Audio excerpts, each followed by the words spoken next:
안녕하세요. 김사면 변호사입니다. 함께 배우는 법, 함께법 시간을 가져보도록 하겠습니다. 오늘은 제가 담당했던 사건 중에 성범죄 사건이 있었거든요. 강간죄로 고소가 됐던 사건인데 그 사건에서 불기소 처분이 나왔던 사례가 있어서 그 사안과 관련된 내용을 한번 설명을 드려보려고 합니다.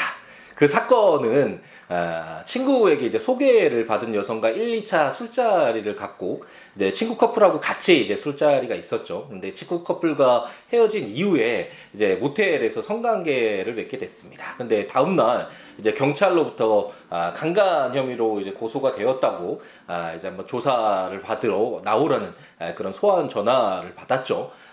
이와 같은 사례가 제가 담당했던 그 형사 사건이었는데, 이런 경우에 과연 강간죄가 성립이 되는지 부분이 이제 다퉈지는 사안이라고 할 수 있겠습니다.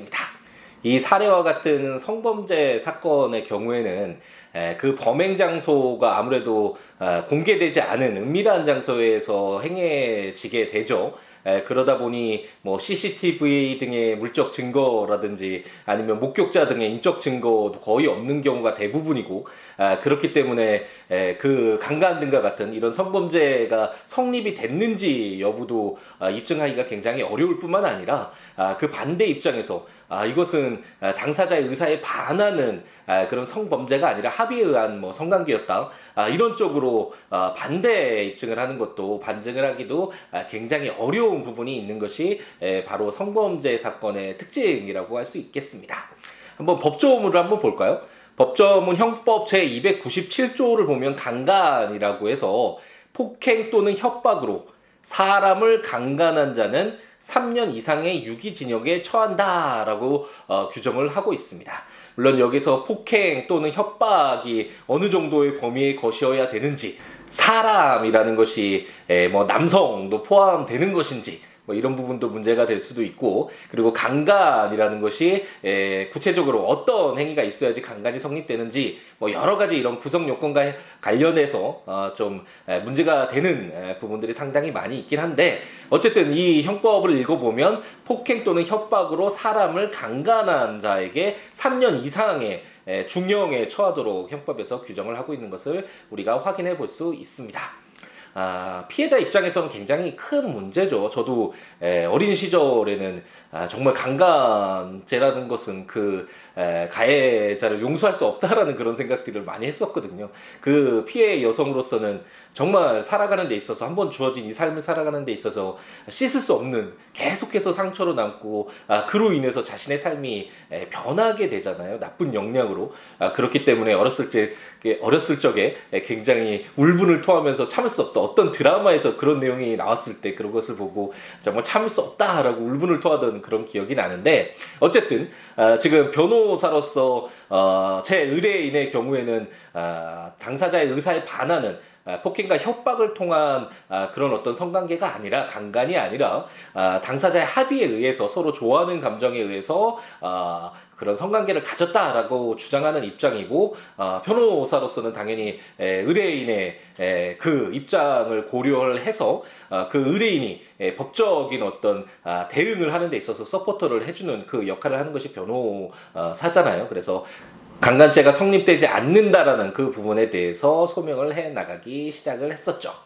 이 사건에서는 결국 불기소 처분 결정이 내려졌는데, 아까 말씀드렸던 것처럼 이런 성범죄는 그 성립의 인정 부분, 그리고 성립되지 않는다라는 것들을 입증하기가 굉장히 어려운 부분이 있어서 여러 가지 간접 증거들을 많이 사용을 하게 되거든요. 그래서 그 술자리에 있었던, 같이 동행했던 커플들의 증언들도 당연히 중요 증거로 사용이 됐을 것이고, 그 모텔까지 들어가는 그 과정에서의 CCTV, 그리고 그 모텔에 계산했었던 그 비용 지급은 어떻게 됐는지, 다행히 이 사건에서는 그 비용 지급과 관련돼서 제 의뢰인의 카드로 결제가 되긴 했는데, 그 고소인이 약간 술에 취해서인지는 모르겠지만 그 카드 이제 서명하는 그 란에 본인이, 그 고소인이 이렇게 자필 서명을 했더라고요. 그래서 그런 부분들은 어떤 강압에 의한 당사자 의사에 반해서 모텔에 들어간 것은 아니라는 것들을 어느 정도 확인시켜주는 유력한 증거라고 할 수 있겠죠. 그런 부분들이라든지 그리고 고소인이 과거에 이와 유사한 형태의 고소를 진행한 적이 있었다라는 뭐 어떤 그런 사유라든지, 그러니까 여러 가지 이런 간접적으로 강간이 아니었다라는 점을 입증하기 위한 여러 가지 증거들을 제출하면서 의견서를 제출하고 경찰 조사에서 같이 이제 참석을 해서 그 방향대로 수사에 임하면서 결국 결론적으로는 의뢰인과 제가 원하는 결과라고 할 수 있는 불기소 처분을 이제 받게 됐죠. 그래서 불기소 처분 결정이 내려지면 이런 서면이 이제 오거든요. 이렇게 어디 검찰청에서 온다. 제가 이 형사 사건과 관련된 내용을 유튜브 방송을 통해서 여러 차례 이제 말씀을 드렸는데, 경찰에서 조사가 시작되더라고 하더라도 결론적으로 그 처분권, 이제 마지막 종결지을 수 있는 그런 권한은 검찰이 가지고 있다라는 말씀을 드렸었죠. 그래서 검찰청에서 이런 통지가 내려지는데 이런 강간 피의 사건에 대해서 혐의가 없다. 증거가 불충분해서 혐의가 없다라는 피사건 처분 결과 통지서를 이제 받게 돼서 이제 이 사건은 이제 법원의 재판까지 가지 않는 선에서 이제 종결이 되게 되었습니다.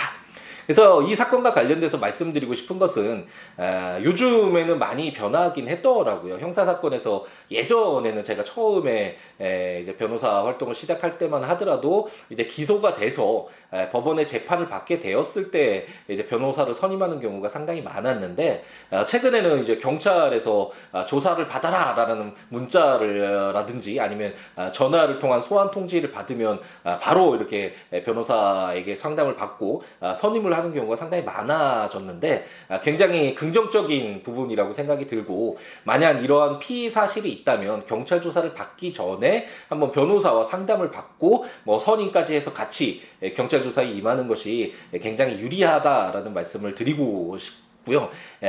이렇게 지금 이 사례와 같이 경찰 검찰 조사를 끝으로 이렇게 불기소 처분을 결정을 받아서 이제 더 이상 이 사건과 관련돼서 어떤 책임이 없다라는 것을 확인받을 이런 유리한 결과가 나오는 것도 의미가 있지만, 수사 이제 결과 검찰에서 기소를 하더라도 그 재판에서 이 경찰과 검찰에서 이런 조사를 받았던 피의자 신문조서나 이런 내용들이 다 이제 그 법정에서 증거로서 사용이 되거든요.